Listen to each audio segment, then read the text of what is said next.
कौन है कॉन्ट्रैक्टर आपका? इंटर पर आया। यह पार्किंग का बोर्ड क्यों नहीं आपका? अभी ये खबर नहीं, हम तो नहीं बता सकता हूँ, भाई से ही पूछना पड़ेगा। तो भाई को बुलाइए, किसका कॉन्ट्रैक्ट है? इमरान भाई। इमरान भाई का बुलाइए उनको। पार्किंग लेते हो तो पार्किंग का बोर्ड क्यों नहीं यहाँ पे? बुला देता हूँ, होंगे तो बुला देता हूँ वहाँ पे। ठीक है। સુરત ટેક્સટાઇલ માર્કેટ વિસ્તારમાં નો પાર્કિંગના બોર્ડો લાગેલા છે. નો પાર્કિંગના બોર્ડ ઉપર એસએમસી પે એન્ડ પાર્કિંગના ઉપર બોર્ડ લાગેલા છે.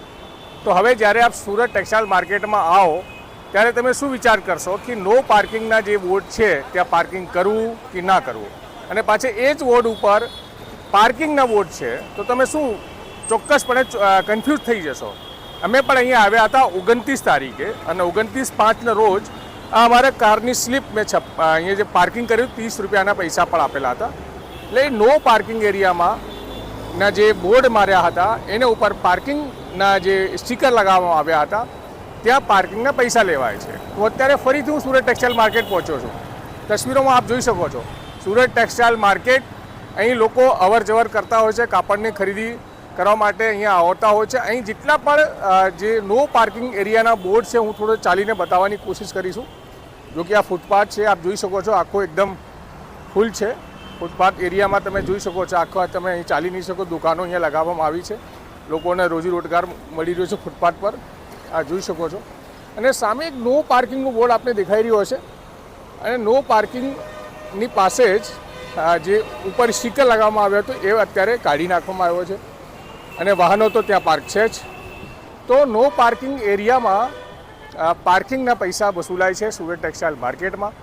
એ ન્યૂઝ કવરેજ કરવા માટે હું હાલ અહીં પહોંચ્યો છું અને હું આપને અલગથી ફરીથી અલગ દિશામાં લઈ જઈને બતાવવાની કોશિશ કરીશું કે જે નો પાર્કિંગ એરિયા છે હવે અહીંનો કોઈનો કોન્ટ્રાક્ટ છે કે કેમ, એક સવાલ છે.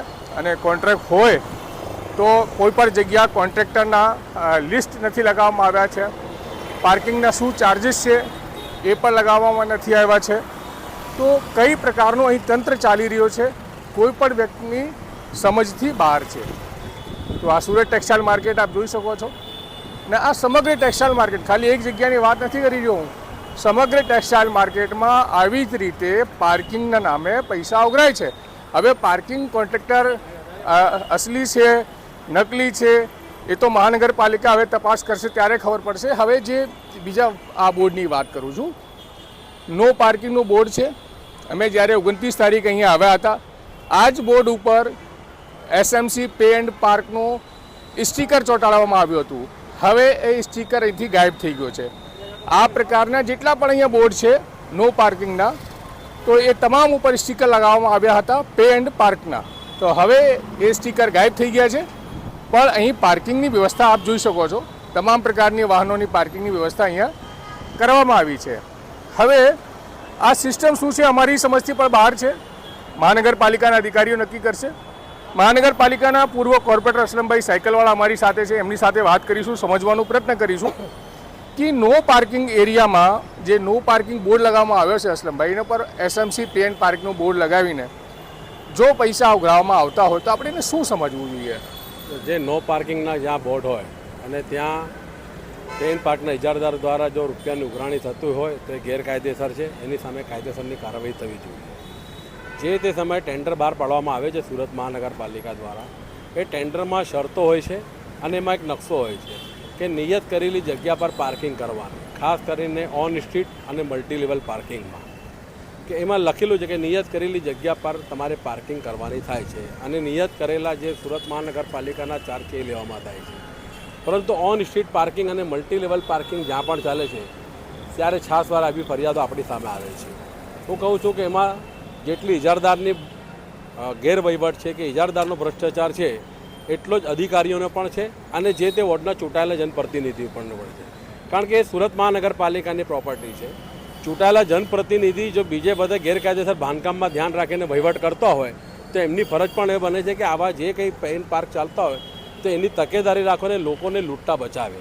સમગ્ર સુરત શહેરમાં જ્યાં ત્યાં જે તે ઓન સ્ટ્રીટ પાર્કિંગ છે કે મલ્ટી લેવલ પાર્કિંગ છે એની તપાસ કરવામાં આવે છે. કાં તો એક સ્પષ્ટપણે નકશાઓ મૂકવામાં આવે કે આ જગ્યા પર પાર્કિંગ કરવામાં આવશે ને બાકીની જગ્યા પર ખુલ્લી રાખવાની છે. એવા નિયત કરેલી જગ્યા એમાં નકશામાં હોય છે, પરંતુ આ તંત્રની ઘોર બેદરકારી છે. અને ભારતીય જનતા પાર્ટીના શાસનમાં ચોરોને વધુ ચોરી કરવાનો પરવાનો મળેલો હોય, કારણ કે જેટલા ઇજારદારો છે એમાં 90% કરતાં વધારે ભારતીય જનતા પાર્ટીના સક્રિય આગેવાનો છે.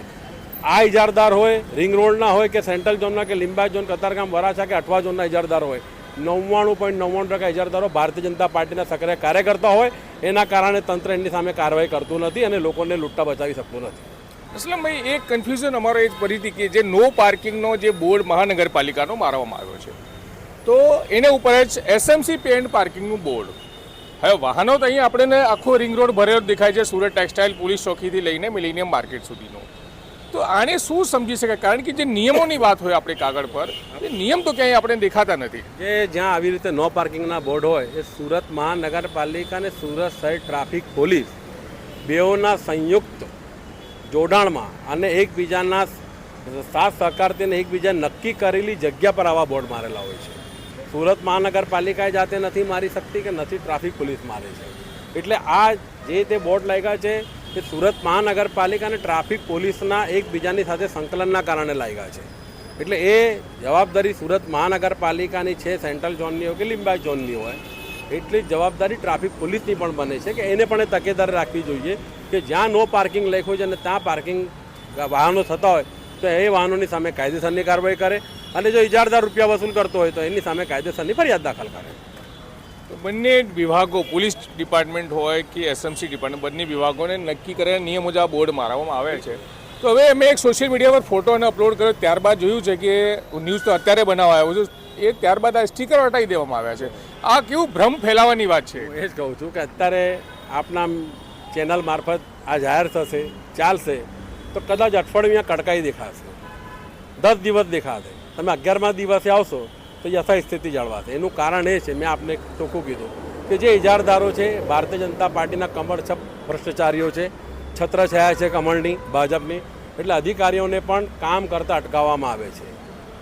એન કેન પ્રકારે દબાણ આપીને અધિકારી ઈચ્છે કે મારે આની સામે કાર્યવાહી કરવી છે કડક, પણ ધારે તો પણ અધિકારીઓ કાર્યવાહી કરી શકતા નથી.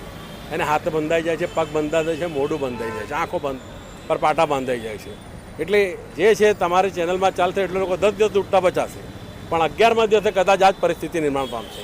આનું કાયમી સોલ્યુશન લાવવું હોય તો અધિકારીઓને એક જ વાત કરવી હોય કે જે ખોટું છે ખોટાની સામે કાર્યવાહી કરવી જોઈએ. એ ગમે તે હોય, ગમે તે પક્ષનો કે ગમે તે વ્યક્તિ હોય, જે ખોટું કાર્ય કરે છે, લોકોને લૂંટી રહ્યા છે જાહેરમાં, એની સામે કાયદેસરની કડક કાર્યવાહી કરવી જોઈએ. જરૂર પડે તો પોલીસ ફરિયાદ દાખલ કરવી જોઈએ. અત્યારે થોડા દિવસો પહેલાં જે ઘણી બબાલ થઈ મીડિયામાં અને બીજા વિપક્ષના કોર્પોરેટર દ્વારા, તો એમાં તંત્રને 13 નોટિસો આપ્યા પછી પણ ઇજારદાર ના સુધરતેની સામે પોલીસમાં ફરિયાદ કરી. 13 નોટિસો આપવાની તમારે રાહ જોવાની જરૂર નથી. તમે એક નોટિસ આપો, બી આપો ને ત્રીજી આપો ને ચોથામાં એની સામે કાયદેસરની કાર્યવાહી કરવી જોઈએ. તો જ ઇજારદારો પણ ખોટું કરતા અટકશે. જે એમના વહીવટદારો ભારતીય જનતા પાર્ટીના શાસકોના આશીર્વાદ છે એમને જે કંઈ લેતી દેતી કરતા છે એમાં અટકશે, અને મૂળ તો જે સામાન્ય પ્રજા લૂંટાઈ રહી છે એ લૂંટાતી બચશે. તો બિલકુલ ઇમ્પોર્ટન્ટ વાત એ છે કે સામાન્ય પ્રજા લૂંટાઈ રહી છે. કારણ કે અમે પણ અહીંયા જ્યારે આવ્યા હતા, કોન્ટ્રાક્ટરના માણસે અમને પાર્કિંગના ચાર્જ લીધું હતું અને 30 રૂપિયા મેં આપી પણ દીધા હતા. પછી મેં સવાલ પૂછ્યું હતું કે નો પાર્કિંગ જે લખેલું છે, નો પાર્કિંગમાં જે બોર્ડ છે એના ઉપર પે એન્ડ પાર્કના બોર્ડ કેમ લગાવવામાં આવ્યા છે? એનું જવાબ કોઈની પાસે ન હતું. છેલ્લે હવે આ મામલો મેયર સુધી અને સ્ટેન્ડિંગ કમિટીના જે ચેરમેન છે એને સુધી પહોંચ્યો છે. મહાનગરપાલિકાના અધિકારીઓ અહીં તપાસ કરવા આવ્યા હતા, ફોટા પાડીને લઈ ગયા છે કે નો પાર્કિંગ જે છે, તો જો કે સ્ટીકર તો હટાવી દેવામાં આવ્યા છે. તો અહીં જો કોઈનો કોન્ટ્રાક્ટ પર ચાલતું હોય તો એને નીતિ નિયમો હોય છે. જેમ કે અસલમભાઈ કહ્યું છે કે જ્યારે એનો કોન્ટ્રાક્ટ પાસ કરવામાં આવે ત્યારે નીતિ નિયમો હોય છે, પણ જમીન પર એમના કોઈ નીતિ નિયમ દેખાતા નથી. નો પાર્કિંગ એરિયામાં, કેમેરામેનની ફરીથી કહીશ કે નો પાર્કિંગ એરિયામાં આપ જોઈ શકો છો વાહનો, આ નીચે જે ટેમ્પો પાર્ક છે અને આવી આખી લાઈન બતાવવાની કોશિશ કરું તો આખી લાઈન આપ જોશો તો રિંગ રોડ વિસ્તારમાં જે સુરત ટેક્સટાઇલ માર્કેટ છે એ વિસ્તારમાં વાહનો આવી જ રીતે વર્ષોથી અધાધડ પાર્કિંગ થતા આવ્યા છે.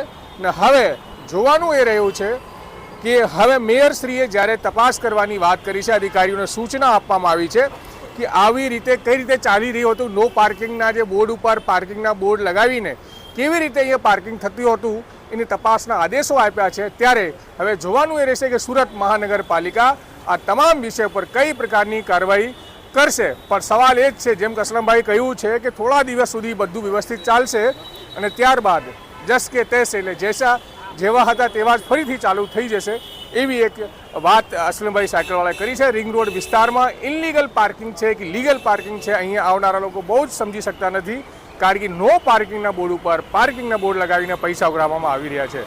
હવે સુરત શહેરના મેયર આ તમામ મામલે શું કરી રહ્યા છે, આવો સાંભળીએ.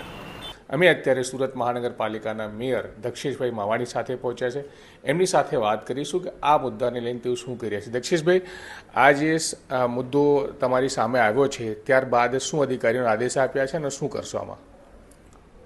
આપના માધ્યમથી મને ખબર પડી કે સુરત ટેક્સટાઇલ માર્કેટ પોલીસ સ્ટેશનથી મિલિયમ લગીન પેન પાર્ક કોઈ ઉઘરાવે છે, એટલે મેં અધિકારીઓને સૂચના આપી કે આ આપણે પેન પાર્કમાં રેન્ટ પર આપ્યું છે, એગ્રીમેન્ટ કર્યું છે કે નહીં.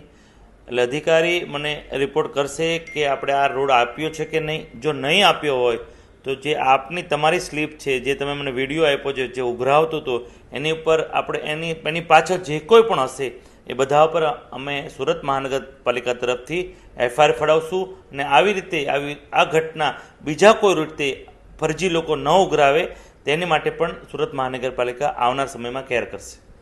આ જે નામની એજન્સી જે સામા એન્ટરપ્રાઇઝીસ, શું આ અત્યાર સુધી કોઈ ધ્યાનમાં છે કે આપણે ત્યાં કોઈ કોન્ટ્રાક્ટ ચાલતું હોય એનું? એવું સામા એન્ટરપ્રાઇઝનો તો એવો કોઈ કોન્ટ્રાક્ટ ચાલતો નથી મારા ધ્યાનમાં આવ્યો, પણ અધિકારીને મેં કીધું કે આ રોડનું ચેક કરાવી લો ને કે આપણે રોડ પેન પાર્કમાં આપ્યો છે કે નહીં. એટલે એનું ડિટેલ્સ મને એક દિવસમાં મળી જશે અને જો કોઈ ગેરરીતે ઉઘરાવતું હશે તો એની ઉપર સુરત મહાનગરપાલિકા FIR ફડાવશે.